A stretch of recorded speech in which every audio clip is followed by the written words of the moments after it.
Jakom jodong luo kadho nam chumbi James Obara Kings ojiwo oganda onagi kadho nam chumbi mondo mi obed omed biro kanyakla mar garo gi chien ogeni mamoko makidek temo kelo pogruok e kindgi. Magi ne owacho e romo magalamoro mabene no bagi Mazeras e kaunti ma Kilifi mabene no kelo kanyakla joluo mane osingo matiyo kanyakla kendo loso gi dwol achiel. Joja oko nigi ler mathoth ka oke kaunti ma Mombasa. Wabiro kanyakla achiel eka dwa yudo kombe mwadwaro. Okwa ke kachieth winy to kombe okwa dhi yudo. So akwayo jo Kilifi mondo oriwre kabisa. Mano jakom jodong luo kadho nam chumbi James Obara Kings kajiwo nagi e kaunti ma Kilifi ni bedo gi kanyakla biro kelo negi yote weche mag siasa kaachiel kod ohala. Omiyo nabiro ka ndarwak jakom ma Kilifi mosiepe.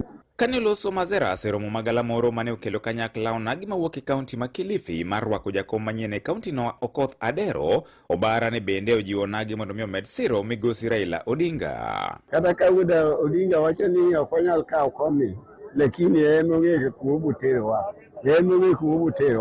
Koro waluwa bang'e kabisa maonge dok chien. Okoth Adero en jakom oganda luo e Kilifi. Ka jaluo nyalo ng'eyo kaka ne joluo dak, kata kaka ne joluo timo gigegi. Onge ng'anya kwedo ja Ugenya, onge ng'anya kwedo ja South Nyanza, onge ng'anya kwedo ja Bondo, kata ja Siaya. My momiyo, our culture is paramount. Our unity is paramount. And speaking in one voice is paramount. Rashid Odhiambo to en MCA ma Malindi Town e Kilifi. An gi geno no oganda onagi dhi bedo gimoro achiel kendo dalili waseneno kendo this time round wase decide nikech wasewuotho kendo wayudo positive response, jowa oseol kendo giseneno kaka itiyo kodwa marach.